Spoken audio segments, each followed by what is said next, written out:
Hello नमस्कार good morning, क्या हाल चाल है आप सभी के। उम्मीद करता हूँ बढ़िया होंगे, एकदम मैं भी बढ़िया हूँ। आज का जो हमारा सेमिनार है वो है लॉ ऑफ अट्रैक्शन के बारे में। ये काम करता है या नहीं करता है, इसमें दोनों पॉइंट्स देखेंगे हम। फर्स्ट, जो लोग कहते हैं कि लॉ ऑफ अट्रैक्शन पे जो बिलीव करते हैं, और सेकंड जो नहीं करते हैं, दोनों का हम देखेंगे कि ये लोग क्यों बिलीव नहीं करते और ये क्यों बिलीव करते हैं। ठीक है, अगर एक पहले तो यही समझो लॉ ऑफ अट्रैक्शन है क्या। अगर तो छोड़ो, पहले ये समझो कि what is law of attraction. कुछ लोगों को कंफ्यूजन होगी क्या बता रहा है, what is law of attraction. तो मैं बता दूं लॉ ऑफ अट्रैक्शन होता क्या है। लॉ ऑफ अट्रैक्शन एक ऐसी अवस्था है, या हम कह सकते हैं ऐसी चीज है जो लोगों ने डिफाइन की है। मैं तो कुछ इसमें ऐड नहीं कर रहा हूँ, मैंने बस इसके बारे में पढ़ा है और रिसर्च की है। जितना भी मैंने पढ़ा है उसी के हिसाब से आपको सारे शेयर कर रहा हूँ सारी बातें। तो जो लोग हैं वो कहते हैं कि लॉ ऑफ अट्रैक्शन ऐसे होता है वैसे होता है, लेकिन अगर समझा जाए बेसिकली तो लॉ ऑफ अट्रैक्शन एक मतलब आपके अंदर ना एक ऊर्जा या इरादा बना देती है कि हमें ये काम करना है। और कई आपने सिंपली भाषा में बताता हूँ कि पॉजिटिव अफर्मेशन देती है आपको। सिंपली यही है कि पॉजिटिव अफर्मेशन आपको मिल रही है, बेसिकली आप लॉ ऑफ अट्रैक्शन को बिलीव करते हैं। अगर आप उससे डेली डेली कहते हैं कि खाना मुझे चाहिए, खाना मुझे चाहिए, मुझे इतना पैसा चाहिए, उतना पैसा चाहिए, बेसिकली अगर देखा जाए तो ये गोल और लॉ ऑफ अट्रैक्शन दोनों है। सेम ऐसे गोल करता है, सेम है लॉ ऑफ अट्रैक्शन करता है, दोनों का एक ही काम है। लेकिन फिर भी हम समझेंगे, कॉन्ट्रोवर्शियल टॉपिक है। ठीक है जी। तो सबसे पहले अगर एक लाइन में डिफाइन करना हो किसी को कि what is law of attraction, law of attraction है क्या, तो एक लाइन में सिर्फ इतना डिफाइन कर दीजिए कि थॉट्स बिकम थिंग्स। जो चीजें हैं वो विचारों में बदलने को ही हम लॉ ऑफ अट्रैक्शन कहते हैं, सिंपल। इसके अलावा कुछ नहीं। एक और ओम शांति ओम का फिल्म का डायलॉग मुझे याद आ रहा है कि अगर तुम किसी चीज को दिल से चाहो तो उससे मिलाने में तुम्हें सारी कायनात तुम्हारे पास आ जाती है, लग जाती है, सारी कायनात तुम्हें उससे मिलाने में लग जाती है। तो यही भी एक लॉ ऑफ अट्रैक्शन का बिलीवेशन है। ठीक है, अगर हम इसको फिलोसफर के देखें जो महान हुए हमारे गौतम बुद्ध यानी कि महात्मा बुद्ध जी, उन्होंने क्या कहा है कि लॉ ऑफ अट्रैक्शन क्या क्या है कि जो हम सोचते नहीं, जो हम आज हैं वो हमारे सिर्फ सोचने का परिणाम है। जो आज हम जिस जगह पे बैठे हैं वो सिर्फ हमने जो सोचा है वही हम बने हैं। इसी के रिलेटेड एक स्वामी विवेकानंद हैं, स्वामी विवेकानंद जी भी कहते हैं कि जो हम सोचते हैं वही हम बनते हैं, जो हम सोचते हैं वही हम बनते हैं। अब ये बड़ा टॉपिक में कंट्रोवर्शियल क्यों कह रहा हूँ कि कुछ लोग इसको बिलीव करते हैं और कुछ कहते हैं कि ये कुछ नहीं है, ये फालतू का हुआ बना दिया है लोगों ने, इसको इतनी इंपॉर्टेंस मिलनी नहीं थी और इतना इंपॉर्टेंस इसको मिल गई, तो ये फालतू की चीज है। ठीक है, लेकिन मैं ऐसा कुछ नहीं कहूंगा, ना ही मैं ऐसा कोई कमेंट करूंगा। मैं सिर्फ दोनों के पॉइंट ऑफ व्यू से देखूंगा, आपको जो बेटर लगे वो चूज करना। क्योंकि अगर लॉ ऑफ अट्रैक्शन अप्लाई करते हो उसके साथ इरादा या मेहनत भी करते हो तो ये हार्म भी नहीं करता है। ठीक है, हार्म भी नहीं करता है। अब लॉ ऑफ अट्रैक्शन को जो बिलीव करते हैं उनकी अगर फिलॉसफी को देखा जाए, फिलॉसफी क्या कहती है इसके बारे में, दार्शनिक क्या कहते हैं, जो दर्शन है, जो हमारा दर्शन सब्जेक्ट है, वो क्या कहता है। वो सिर्फ ये कहता है कि अगर आप नेगेटिव पर्सन हैं, आप नेगेटिव पर्सन हैं और लॉ ऑफ अट्रैक्शन को आप अप्लाई करते हैं अपनी लाइफ में, तो आप नेगेटिव तरह की पॉजिटिव एनर्जी को अपने अंदर को लाते हैं, वही लॉ ऑफ अट्रैक्शन है। ठीक है, हम तो दोनों पार्ट देख रहे हैं इसके कि ये काम नहीं करता है, और जो लोग कहते हैं काम नहीं करता है, जो कहते हैं काम करते हैं, हम तो दोनों पार्ट देख रहे हैं, दोनों पार्ट को समझेंगे। ठीक है, ये सारी लॉ ऑफ अट्रैक्शन के बारे में बात की हुई है। लेकिन अब जो लॉ ऑफ अट्रैक्शन पे बिलीव नहीं करते हैं वो कहते हैं ये कुछ नहीं है, ये फालतू का हुआ बना दिया लोगों ने। चलो एक स्टोरी के थ्रू समझते हैं हम। ठीक है, लॉ ऑफ अट्रैक्शन जो नहीं बिलीव करते हैं वो क्या अपनी थ्योरी देते हैं, वो भी तो कुछ थ्योरी देते हैं ना। अगर मान लिया जाए कि जो लॉ ऑफ अट्रैक्शन है वो काम नहीं करता है, तो वो क्या अपनी थ्योरी देते हैं कि मान लो दो बंदे हैं, एक का नाम है राम, एक का नाम है श्याम। ठीक है, राम और श्याम, आपको समझने में आसानी होगी। एक का नाम है राम, एक का नाम है श्याम, और दोनों बंदे एक कंपनी में काम करते हैं, दोनों लोअर मैनेजर की पोस्ट पे। लेकिन सबका एक ड्रीम होता है, प्रमोशन की अपने चक्कर में रहते हैं कि मुझे सीनियर मैनेजर बनना है, लेकिन सीनियर मैनेजर की पोस्ट एक ही खाली है। तो अब दोनों कैसे बनेंगे। तो एक बंदा जो राम है वो लॉ ऑफ अट्रैक्शन को बहुत बिलीव करता है, वो डेली बस क्या कर रहा है, अपने आप को बिलीव कर रहा है और वो पॉजिटिव अफर्मेशन दे रहा है, मुझे बस सीनियर मैनेजर बनना है, मुझे सीनियर मैनेजर बनना है, डेली अफर्मेशन दे रहा है, विजुअलाइजेशन कर रहा है।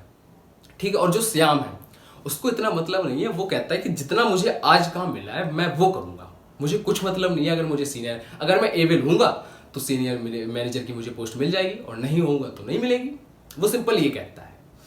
अब जो राम और श्याम है, अब सीनियर मैनेजर की जब प्रमोशन की बारी आई तो अब खुद सोचो आप, राम सिर्फ बैठ के विजुअलाइजेशन करता था, वो लॉ ऑफ अट्रैक्शन को ऐसे मानता था कि लॉ ऑफ बिलीव करो और मिल जाती है सारी चीजें। और जो श्याम है वो अपने काम पे 100% फोकस करता था। तो कौन किसको मिलेगी, सिंपल सी बात है, किसको मिलेगी? जो 100% वर्क करता था कंपनी में, एफर्ट लगाता था, उसी को मिलेगी कंपनी सीनियर मैनेजर की पोस्ट, तो ऑब्वियसली उसी को मिली श्याम को। ये कहते हैं कि लॉ ऑफ अट्रैक्शन को ऐसे नहीं है, लेकिन जो हमने समझा है, जो मैंने समझा है, जितना मैंने रिसर्च किया, जितने इसके बारे में पढ़े हैं आर्टिकल सदगुरु के या किसी के भी वीडियो देखे हैं, बहुत सारे लोगों ने इस पर वीडियो बनाए हैं, मैं सिर्फ इतना समझाऊं कि अगर आपको लॉ ऑफ अट्रैक्शन मानना है तो एक दृढ़ता भी होनी चाहिए, उसके साथ इरादा और काम भी करना चाहिए। ये नहीं है कि सिर्फ बैठ गए और विजुअलाइजेशन कर रहे हैं मुझसे सारी चीज़ों की, तो वो आपको फ्रस्ट्रेशन देगी। अब राम क्या सोचेगा? वो फ्रस्ट्रेशन ही होगा, फ्रस्ट्रेट होगा अपने काम को लेके कि मुझे सीनियर मैनेजर नहीं मिला। ठीक है जी, तो इरादा भी पक्का होना चाहिए।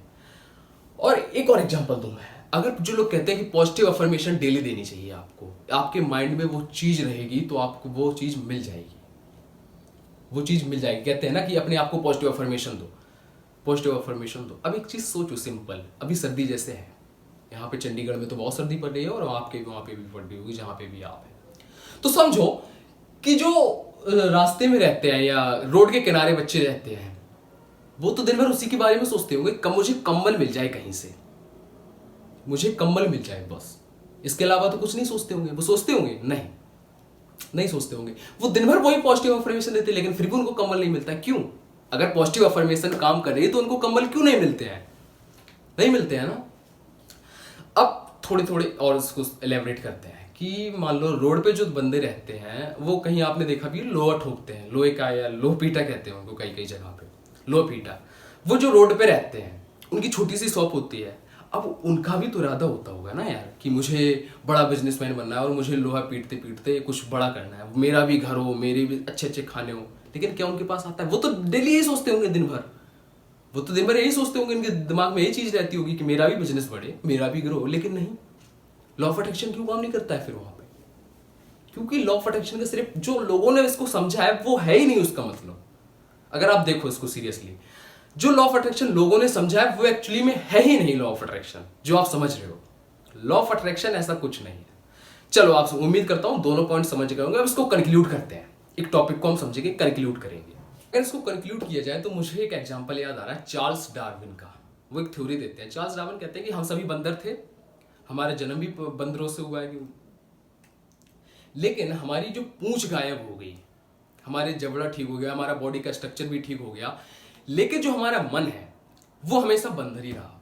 बिन बात के हिलना डुलना, कहीं इस डाल पे कहीं उस डाल पे, तो वो हमारा बंदर ही रहा मन। ये चार्ल्स डार्विन कहते हैं।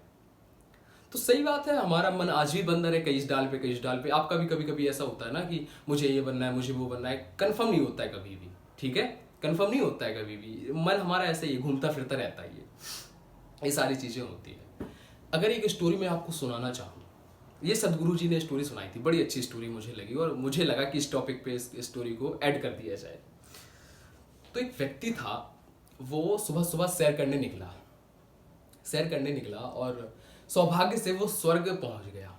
सैर करते करते स्वर्ग की उसने रास्ता पकड़ ली और वो स्वर्ग पहुंच गया। अब उसको स्वर्ग पहुंचा तो उसको थकान सी महसूस हुई। उसे लगा कि मुझे कहीं बैठने की आवश्यकता है। तो जब उसने देखा कि यहाँ पे पेड़ भी लगे हैं और घास भी है, तो एक पेड़ था, उसके नीचे वो विश्राम करने के लिए लेट गया और वहां पे सो गया। सो के जब जागा तो उसे लगा कि मुझे थोड़ी भूख का भी आभास हुआ। उसने जैसे ही अपने दिमाग में सोचा, खाना उसके सामने प्रकट हो गया। जो भी उसने सोचा और वो खाना उसके सामने प्रकट हो गया। जब उसने खाना खत्म कर लिया, फिर उसको लगा कि मुझे कुछ पीने के लिए भी होना चाहिए। तो उसने लिटिल, अंग्रेज लोग तो यही करते हैं ना, लिटिल ड्रिंक उसने मंगाई। जब उसने दोनों चीज पी ली, अब देखो खाली पेट में जो जिसको भूख लगी हो या प्यास लगी हो, वो थोड़ी सोचता है ये पानी कहाँ से आया और कैसे आया है। खाली दिमाग में हमारा दिमाग ही नहीं चलता है। दिमाग हमारा कब चलता है? जब पेट भरा हो, है ना। तो जब उसका पेट भर गया, उसने सोचा कि ये सब चीजें ऐसे क्यों हो रही हैं, जरूर यहाँ पे भूत होगा। और जैसे ही उसने सोचा और वो भूत प्रकट हो गए उसके सामने। अब जब भूत प्रकट हो गए, वो डर गया और घबरा गया। उसको लगा ये मुझे यातनाएं देंगे, मुझे मारेंगे, मुझे पीटेंगे। तो जैसे उसने सोचा कि मुझे मारेंगे, मुझे पीटेंगे, उन्होंने क्या किया, वो मारना पीटना उन्होंने स्टार्ट कर दिया, भूतों ने उस व्यक्ति को। जब वो वहां से दर्द से करा रहा था तो उसने सोचा कि अगर मुझे ऐसे ही ये मारते रहे तो मैं मर जाऊंगा। और सेम वैसे ही हुआ, वो मर गया। जब बाद में पता चला, वो कल्प वृक्ष के नीचे बैठा था। कल्प वृक्ष वो होता है जो हम कल्पनाएं करते हैं, वो रियल में होती है। एक कल्प वृक्ष ये रियल घटना है, ये कोई वैसी बात नहीं है। कल्प वृक्ष तो है, लेकिन इस पे कुछ ऐड किया स्टोरी में। कल्प वृक्ष लेकिन रियल है। तो जब देखा कल्प वृक्ष के नीचे बैठा था, तो अगर वो व्यक्ति चाहता, अगर वो मन का पक्का व्यक्ति होता, तो उसका मन कहीं नहीं डोलता। कहाँ डोलता उसका मन? खाने पीने में बस बैठ जाता और आराम से जो सोचता वही उसके सामने होता। वो व्यक्ति मर गया, मतलब आपका मन शांत नहीं था। तो लॉ ऑफ अट्रैक्शन का यहाँ पे स्टोरी से रिलेट किया जाए तो मतलब है कि मन को कंट्रोल करना है यार। सिर्फ इतना सा है, इसको सिंपल सा फंडा है, इसको मन को कंट्रोल कर लो, लॉ ऑफ अट्रैक्शन ये काम कर जाएगा। मन को कंट्रोल करना है आपने, मन को कंट्रोल करना है। अब एक चीज सोचो, आपको लगी है भूख तेज, ठीक है, आप जब तक मम्मी से खाना नहीं मांगोगे क्या खाना आपके पास आएगा? नॉर्मली सी बात है, नहीं आएगा, क्योंकि मम्मी को थोड़ी पता है आपको भूख लगी हुई है। जब आप मम्मी को खाना बोलोगे कि मुझे भूख लगी है, मुझे खाना दो, तब मम्मी खाना लाएंगी ना, तभी मम्मी खाना लाएंगी और फिर हम खा लेंगे। तो सेम एज मन, जो हमारा मन है, जो आत्मा है, वो उसको सिर्फ मैसेज देना है हमने कि मुझे ये चीज चाहिए, और वो कैसे भी चाहिए, उसके मैं रास्ते बनाऊंगा। और अब वो रास्ते आपने बनाने होंगे। वो सिर्फ मन के अंदर ये सारी चीजें, इंफॉर्मेशन पहुंचानी है आपने कि मुझे ये बनना है। जब तक आप मन के अंदर नहीं करोगे, फिर बाहर कैसे एटमोस्फेयर बनेगा आपका? मन को समझाओ। मन जो है ना, वो मेडिटेशन से कंट्रोल होता है। अगर आप लॉ ऑफ अट्रैक्शन को मानते हैं तो मेडिटेशन भी किया करो यार। मेडिटेशन बहुत जरूरी है अगर जीवन में सफल होना है। सभी लोगों ने कहा इसको, जितने भी फिलोसफर, आप जितने बड़े बड़े भी लोग हुए, सफल लोग, वो सभी के मेडिटेशन मोस्ट इंपॉर्टेंट है यार। 5 बैठना ही तो है शांति से, फिर भी हम नहीं बैठ पाते। बैठो शांति से, मन को समझो। अपने मन में अगर आप लॉ ऑफ अट्रैक्शन को मानते हैं ना, तो मेरा सबसे सजेस्ट है कि आप मेडिटेशन करते वक्त उसी चीज को सोचो और उसी के बारे में मतलब अफर्मेशन देते रहो। मैं ये भी नहीं कह रहा कि सिर्फ बस सोचना ही है, काम नहीं करना है, पढ़ना ही नहीं है। अगर आपने सोच लिया कि आपको एग्जाम में 90% मार्क्स लाने, तो उसके लिए पढ़ना भी तो पड़ेगा ना यार। पढ़ो, मेडिटेशन करते वक्त वो सारी चीजें विजुलाइज करो और सोचो, एक इरादा बनाओ कि हाँ मुझे 90% लाने हैं एग्जाम में। तो मन तक वो सारी पहुंचाने को ही हम लॉ ऑफ अट्रैक्शन कहते हैं। मन तक बात पहुंच गई मतलब हमारा लॉ ऑफ अट्रैक्शन का काम हो गया। ठीक है, उम्मीद करता हूं आप समझ गए होंगे कि लॉ ऑफ अट्रैक्शन है क्या और इसको कैसे यूज करना चाहिए। सिर्फ विजुअलाइजेशन और एक आइडिया के थ्रू आप डेली अफर्मेशन देने से कुछ नहीं होने वाला। तो मतलब है कि आप मेहनत भी करो, जो सोच रहे हो। सेम गोल भी तो ऐसे ही करता है। अगर आप गोल बना रहे हो, लॉ ऑफ अट्रैक्शन फिर भी नहीं बना रहे हो, लेकिन गोल हम कई बार भूल भी जाते हैं। लेकिन लॉ ऑफ अट्रैक्शन वाले क्या कहते हैं कि डेली उस चीज को रिपीट करो। डेली जब भी आप फ्री बैठो उस चीज को रिपीट करो। तो गोल हम कभी कभी भूल जाते हैं, लेकिन जो लॉ ऑफ अट्रैक्शन है वो कभी नहीं भूलते। इसलिए वो कहते हैं गोल बना लो अपना कि मुझे ये करना है। रास्ते आप खुद ढूंढ लोगे। जब एक चीज हो जाती है ना, तो रास्ते खुद खुद आपके आसपास नजर आने लगते हैं। मान लो आपको रोड आपको जैसे क्रेटा गाड़ी चाहिए या कोई भी गाड़ी चाहिए, जो आपको चाहिए हो, आप उस गाड़ी के दिमाग में सोच लो और उसी के बारे में सोचो। दिन भर सोचो, क्या उसके बारे में इंफॉर्मेशन दो और उसके बारे में रिसर्च करो। जब आप रोड पे निकलोगे ना, तो वही गाड़ी आपको दिखेगी कि हाँ यार, ये तो यहाँ पे इतनी सारी गाड़ियां हैं। वो पहले भी थी, लेकिन जब आपने दिमाग को दिया वो संदेश, मैसेज दिया, तब वो काम कर गया कि हाँ यार, यहाँ पे भी बहुत गाड़ियां हैं। तो वो पहले भी गाड़ियां थी, आपके कहने से नहीं आई है, वो पहले गाड़ियां थी। तो सिर्फ इतना है, मेरा इतना है कि जो मन को समझो, मन को अपने कंट्रोल में रखो। मन इधर उधर ना भागे, मन बंदर की भांति ना हो, आपकी भांति हो, आपके कंट्रोल से चले। और लॉ ऑफ अट्रैक्शन को ऐसे बिलीव करो, एक इरादा बना लो, गोल बना लो, डेली अफर्मेशन दो कि हाँ भाई मुझे ये करना है। और कैसे करना है वो आपने ढूंढना है। करना है, लेकिन कैसे करना है वो आपने ढूंढना है। ठीक है, चलो आज के लिए इतना ही। तब तक के लिए नमस्कार, धन्यवाद।